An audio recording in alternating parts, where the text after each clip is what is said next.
Enforcement directorate ने national conference के अध्यक्ष, पूर्व मुख्यमंत्री और इस समय श्रीनगर से लोकसभा के सदस्य डॉक्टर फारूक अब्दुल्ला को जेकेसीए स्कैम में एनफोर्समेंट डायरेक्टरेट ने 31 मई 2022 को डॉक्टर फारूक अब्दुल्ला को एनफोर्समेंट डायरेक्टरेट ने नोटिस भेजा है और उन्हें कहा है कि आपको पेश होना होगा। समन जो डॉक्टर फारूक अब्दुल्ला को भेजा गया है, उस समन में डॉक्टर फारूक अब्दुल्ला को ये कहा गया है कि आपको एनफोर्समेंट डायरेक्टरेट के सामने 31 मई 2022 को पेश होना होगा। Enforcement directorate doctor Farooq Abdullah से 94.6 करोड़ के Jammu Kashmir cricket association scam में उनसे सवाल जवाब करेंगे। यहाँ आपको ये इतला देनी ज़रूरी है कि इससे पहले एनफोर्समेंट डायरेक्टरेट ने ऑलरेडी इस मामले में एहसान अहमद मिर्ज़ा की इमूवेबल प्रॉपर्टी, जिसकी कीमत लगभग 2.75 करोड़ के करीब है, मनी लॉन्ड्रिंग केस में ऑलरेडी ये प्रॉपर्टी जो है अटैच की है। वो जम्मू कश्मीर क्रिकेट एसोसिएशन के एक वक्त बहुत अहम सदस्य हुआ करते थे। इससे पहले दिसंबर 2020 में एनफोर्समेंट डायरेक्टरेट ने पूर्व मुख्यमंत्री और जैसे मैंने आपको कहा नेशनल कॉन्फ्रेंस के अध्यक्ष और श्रीनगर से लोकसभा सदस्य डॉक्टर फारूक अब्दुल्ला की प्रॉपर्टी को अटैच किया था। यहाँ पर यह भी आपको बताएं, डॉक्टर फारूक अब्दुल्ला 2001 से लेकर 2012 तक 11 साल वो जम्मू कश्मीर क्रिकेट एसोसिएशन के अध्यक्ष रहे। जम्मू कश्मीर क्रिकेट एसोसिएशन का ये जो स्कैम है, इसे सेंट्रल ब्यूरो ऑफ इन्वेस्टिगेशन और एनफोर्समेंट डायरेक्टरेट दोनों इसकी पड़ताल कर रहे हैं। और ये मामला 2004 से लेकर 2009 तक जितनी भी फाइनेंशियल ट्रांजैक्शंस हुई थी, जितनी भी फाइनेंशियल ट्रांजैक्शंस जेकेसीए में हुई थी, उन तमाम की जब पड़ताल सीबीआई ने की तो उन्हें ये पता चला कि जितना भी पैसा जेकेसीए को क्रिकेट ग्राउंड बनाने के लिए दिया गया था, वो पैसा सीबीआई के मुताबिक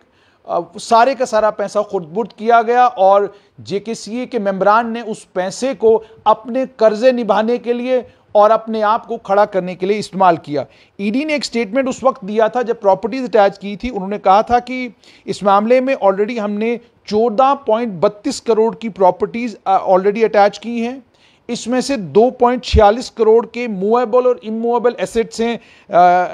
एहसान मिर्जा के, और उसके अलावा मीर मंजूर गजनफर के 2.46 करोड़ के एसेट्स इन दो लोगों के हैं, और उसके अलावा 11.86 करोड़ के करीब की इमूवेबल प्रॉपर्टी है पूर्व मुख्यमंत्री और नेशनल कॉन्फ्रेंस के अध्यक्ष डॉक्टर फारूक अब्दुल्ला की। हालांकि डॉक्टर फारूक अब्दुल्ला ने इस अटैचमेंट ऑर्डर को हाई कोर्ट में चैलेंज किया है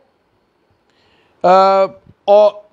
ये चैलेंज है अभी भी हाई कोर्ट में। लेकिन दूसरी तरफ जो एडजुडिकेटिंग अथॉरिटी है, उन्होंने जो प्रोविजनल अटैचमेंट दो प्रॉपर्टीज दो ऑर्डर्स की हुई है, उस प्रोविजनल अटैचमेंट को उन्होंने कंफर्म भी किया है। ईडी ने यह कहा है कि अभी तक जो उन्होंने पड़ताल की है उसमें यह पता चलता है कि एहसान अहमद मिर्जा ने बाकी जेकेसीए के ऑफिस बियरर्स के साथ मिलकर जेकेसीए के 51.90 करोड़ के करीब जो फंड्स थे उनकी खुर्द-बुर्द की, मिसअप्रोप्रिएट किया और इस जुर्म से जो पैसा उनको मिला उससे अपने पर्सनल और बिजनेस लायबिलिटीज को सेटल किया। जैसे मैंने आपको कहा कि जाती कर्जे थे, बिजनेस में जो कर्जे थे वो तमाम कर्जे जो है उस पैसे से उन कर्जों को उतारा गया जो पैसा जम्मू कश्मीर में क्रिकेट स्टेडियम बनाने के लिए जम्मू कश्मीर क्रिकेट एसोसिएशन को दिया गया था। जो ये सारी जानकारी सीबीआई ने ऑलरेडी अपने हैंडआउट्स में दी हुई है। जेकेसीए के मनी लॉन्ड्रिंग केस में एक मामला राम मुंशी बाग थाने में श्रीनगर में दर्ज कराया गया था, उसी मामले की बिना पर पड़ताल हो रही है। उसके बाद ये केस जो है हाई कोर्ट की डायरेक्शंस के बाद इस केस को सीबीआई को ट्रांसफर किया गया। सीबीआई ने इस मामले में चार्जशीट जो है वो फाइल की है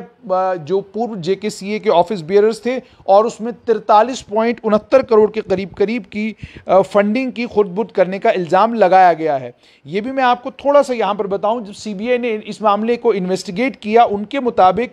368 डॉक्यूमेंट्स उनको श्रीनगर पुलिस से उन लोगों ने श्रीनगर पुलिस ने कलेक्ट किए। ऑडिटर्स जो हैं जेकेसीए के जो श्रीनगर में हैं, जेकेसीए का जो ऑफिस है श्रीनगर में, बीसीसीआई मुंबई से, एचडीएफसी बैंक मोहाली पंजाब से, आईसीआईसीआई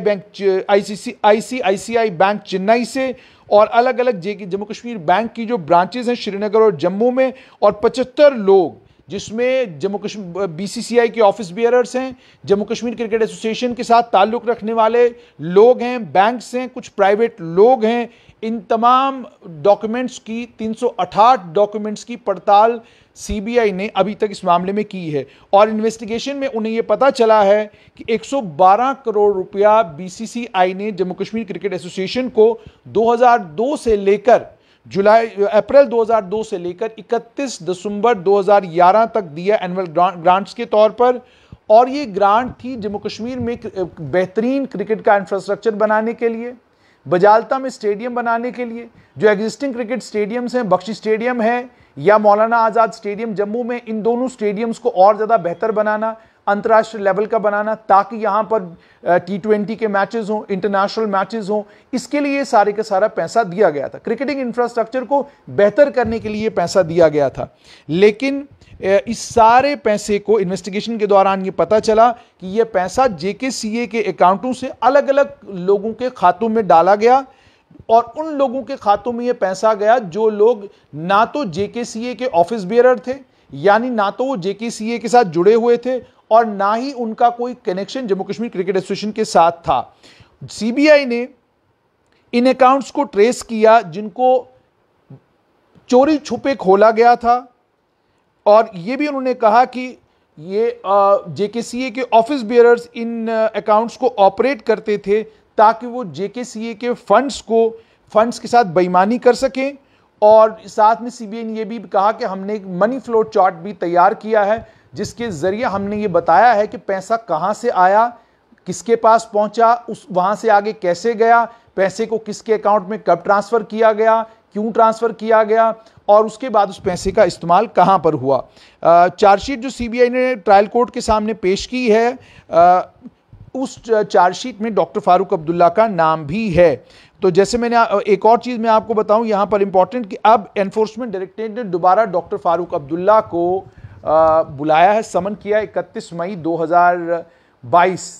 यानी आज से कुछ दिन के बाद डॉक्टर फारूक अब्दुल्ला जो हैं एनफोर्समेंट डायरेक्टरेट के सामने जाएंगे और उनके सवालों के जवाब देने होंगे इनको। इसको लेकर नेशनल कॉन्फ्रेंस की लीडरशिप ऑलरेडी कह चुकी है, रीट्रेट कर चुकी है। मेरी नेशनल कॉन्फ्रेंस के एक बड़े सीनियर लीडर से बात हुई, मैंने जब उनसे ये पूछा कि एनफोर्समेंट डायरेक्टरेट का समन डॉक्टर फारूक अब्दुल्ला को आया है तो उन्होंने जवाबन ये कहा कि ठीक है, वो एनफोर्समेंट डायरेक्टरेट अपनी कोई कार्रवाई कर रही है, डॉक्टर साहब उसका जवाब देंगे और ये जो उनको समन आया है इस पर भी इस सवाल का जवाब भी वही देंगे। लेकिन हम समझते हैं कि नेशनल कॉन्फ्रेंस को कमज़ोर करने के लिए और नेशनल कॉन्फ्रेंस एक मजबूत पॉलिटिकल अल्टरनेटिव बनकर अभी तक जम्मू कश्मीर में खड़ी है, उस चीज़ से डरा हुआ है नई दिल्ली, घबराया हुआ है नई दिल्ली, इसीलिए नई दिल्ली ये हरकतें कर रहा है। कभी डॉक्टर फारूक अब्दुल्ला को परेशान कर रहा है, कभी एनफोर्समेंट डायरेक्टरेट का समन आता है, कभी सीबीआई बुलाती है, तो ये सब इसीलिए हो रहा है। उसके अलावा अन्य कुछ और लोगों से मेरी बात हुई, उन्होंने भी कहा कि नेशनल कॉन्फ्रेंस जो है अभी भी एक मजबूत अल्टरनेटिव बनकर है, उसको कमज़ोर करने की, तोड़ने की बड़ी कोशिशें की गई, लेकिन उसमें चूंकि मरकज़ नाकाम हुआ है इसीलिए अब डॉक्टर फारूक अब्दुल्ला को तंग किया जा रहा है। वहीं पर भारतीय जनता पार्टी के एक वरिष्ठ नेता से जब मैंने बात की तो उन्होंने मुझे कहा कि डॉक्टर फारूक अब्दुल्ला ने JKCA के प्रेसिडेंट के तौर पर जो कुछ किया है ये उसी दौरे का ब्यौरा उनसे मांगा जा रहा है। 2011 तक जो पैसा उनके पास आया उस पैसे का इस्तेमाल उन्होंने कैसे किया, कितने ग्राउंड बनवाए, जम्मू कश्मीर क्रिकेट एसोसिएशन जिन क्रिकेटर्स को नेशनल लेवल पर खेलने के लिए भेज रही थी, प्रैक्टिस की कितनी अच्छी पिचेस बनाई, अंतर्राष्ट्रीय लेवल के कितने यहाँ पर स्टेडियम बने, बजालता में कितना बड़ा स्टेडियम तैयार हो गया, ये सारी चीज़ें हैं जिन सारी चीज़ों का हिसाब डॉक्टर फारूक अब्दुल्ला से मांगा जा रहा है। तो इसमें ये कहना कि सरकार उनको डेलिबरेटली तंग कर रही है, इसकी कोई तुक बनती नहीं। हम ये मानते हैं कि ये प्रक्रिया है, एक प्रोसेस है जिसमें ईडी उनसे सवाल पूछ रही है, ये कोई केंद्र सरकार तो सवाल नहीं पूछ रही, भारतीय जनता पार्टी के नेता का कहना था। वहीं पर मैंने एक और अन्य पॉलिटिकल पार्टी के नेता से बात की, वो भी कश्मीर घाटी की पॉलिटिकल पार्टी है, उन्होंने ये कहा कि डॉक्टर फारूक अब्दुल्ला से अगर हिसाब मांगा जा रहा है तो इसे विक्टिमाइजेशन कहना कोई अक्लमंदी नहीं होगी। चलिए, ये सियासत है, लेकिन इस सियासत के बीच में एनफोर्समेंट डायरेक्टरेट का समन डॉक्टर फारूक अब्दुल्ला को पहुंच गया है। 31 मई को पेश होना है उन्हें ईडी के सामने।